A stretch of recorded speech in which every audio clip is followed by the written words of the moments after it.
Welcome back to Equity TV. Now joining us is Rich Richardson, a high school guidance counselor at South High School. Welcome, Rich. Well, thank you. So how are you doing today? I'm fine. Well, what were the hurdles you faced on your path to college? Well, number one, I think it was number one, having money. But when I was 17, I made a decision that I was going to college. Matter of fact, I always tell the students I was daydreaming in my English class, and I was saying to myself, how am I going to college? So I made a little pact with myself that I was going to the military. After the military, I was going to get out and go to college, and that's exactly what I did. Well, actually, that's the same path my brother took. He was kind of lost in high school, too, and he was like, you know what, I'm going to join the military, and now he's going on to get his master's degree at Pepperdine, so it's awesome. It's a great path that you chose. Why did you decide to become a high school guidance counselor? Because as I grew up in high school and I had some wonderful teachers and counselors, and they provided me with some guidance. So that was my way of giving back to the students now. I wanted to be able to provide them with some support and guidance and directions.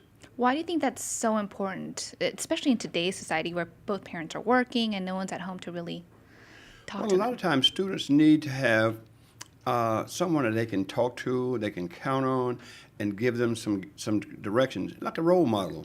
If you don't have that, then you need somebody out somewhere who can be able to share with you their strive, their decisions that they made, and that would help them kind of step up in that role. And it's kind of a third person, right? It's not so they don't have to deal with the pressure of it being either mom or dad or someone close. Right, right. Sometimes it's better when it's an outside person because now I'm not tied to the family. I'm usually giving them straight answers, and I think that's what they want. Oh, that's important. So what are the excuses students today come up with for not attending college? Do you come across a lot of that? I do. Sometimes it's family, sometimes it's money. Sometimes the students themselves don't have enough, have the courage to think that they can be successful. So as a counselor, I want to give them some insight, let them know that you can be what you want to be, you can do what you want to do, but you have to have some goals. I even use a little example about being in a rowboat. If you have only one oar, you're continually going in a circle. When you get that second oar, then you're going in the direction that you want to go. And that second or is higher education. Absolutely. So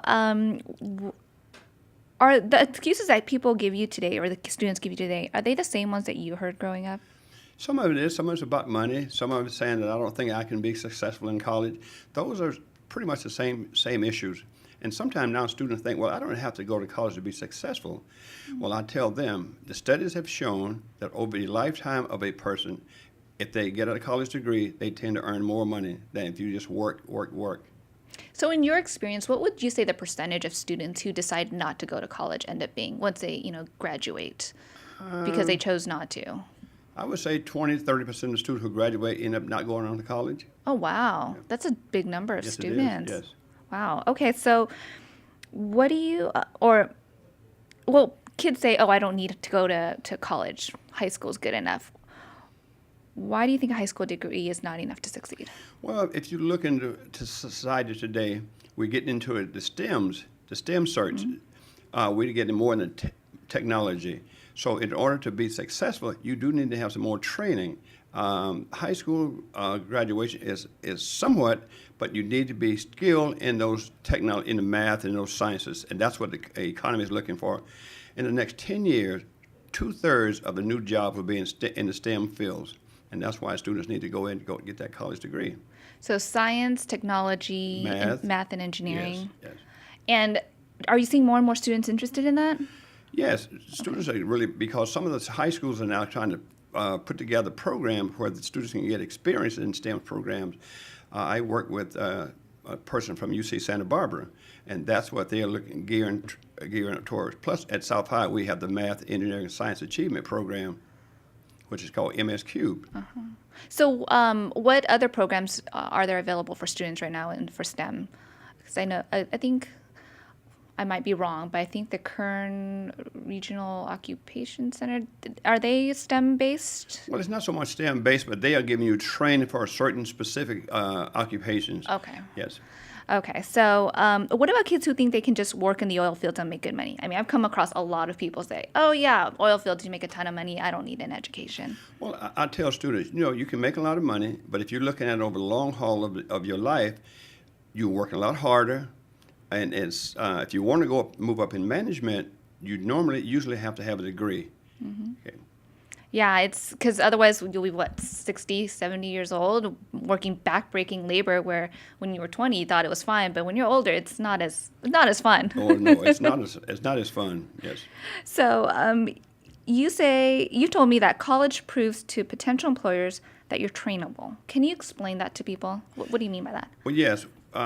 College and high school, in a sense, is kind of the same, because once you are able to make it through the college, you've shown that you can do the work, you're on time.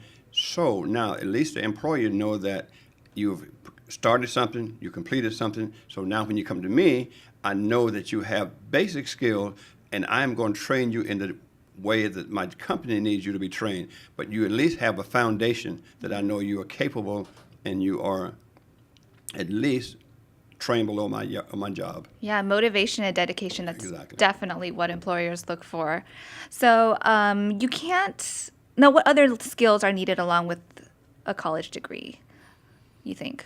You said what other skills? What other skills? Well, you got to have communication skills. You got to have people skills. You got to be able to get along with the coworkers, because also I tell students sometimes people who own the job don't lose their job because they can't do the work.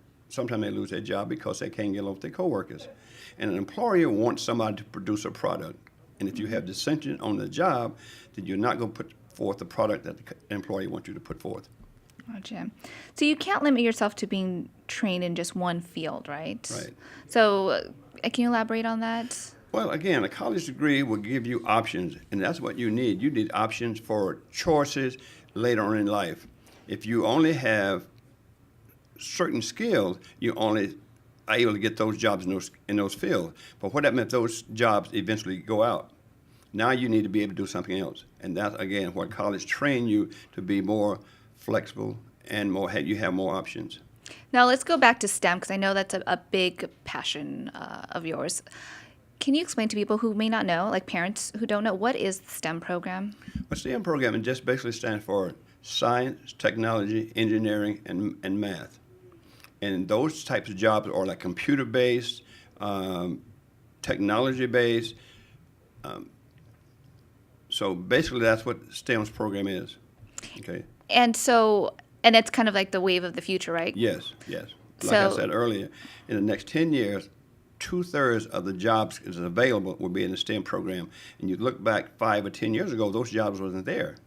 Again, that's why students need to be trained and go into college to get those training in the STEM programs. So what programs do we have available at the district, the high school district, and at different high schools for Well, STEM? then you have computers, you have technology, how you learn how to work on automobiles. A lot of the things that we have today in automobiles have come about because of what technology.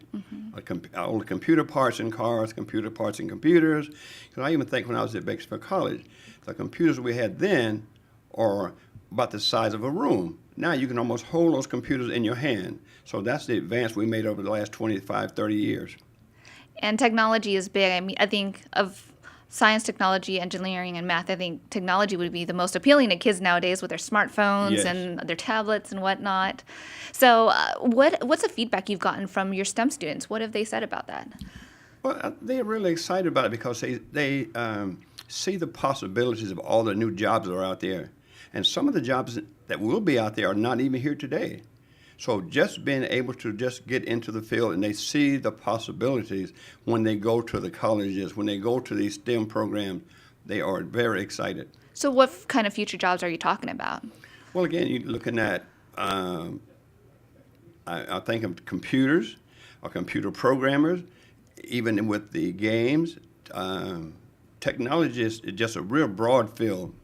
So let's be honest. When people go to college and think about careers, they're looking for big money. Can college students make a lot of money in the STEM field? Oh, very much so. I was talking to a college recruiter, and he said a student getting out in the STEM program with a bachelor's degree, getting in the right job, can start out about between $40,000 to $60,000 a year, and that's a lot of money at about 21, 22 years old. That's a lot of money. Yes. I'll tell you, I graduated with journalism and thinking, oh, I'll go into the TV broadcast and be a news reporter. All that glitz and glamour. I started out making $8 an hour as a reporter out in Arizona. So $40,000 to $60,000 off the bat is pretty dang good. Yes, very good, very good. So what else can you talk to us? How else can you motivate us to go into the STEM field? Well, to motivate you, I just need to have you get exposed to certain things. And that's why we take students on college field trips. We take them to the industry, because once they get a chance to see it firsthand, then it's not something I'm telling them about. It's something they see. And once you're exposed to it, then you begin to create your own interests. So it's not up for me to motivate them, but it's for me to provide an opportunity so they can see what's out there. Guide them as their guidance Yes, counselor. yes. Well, thank you so much for your time, Rich. We're going to take another short break, but when we return, we're going to talk to Cal State President Dr. Horace Mitchell.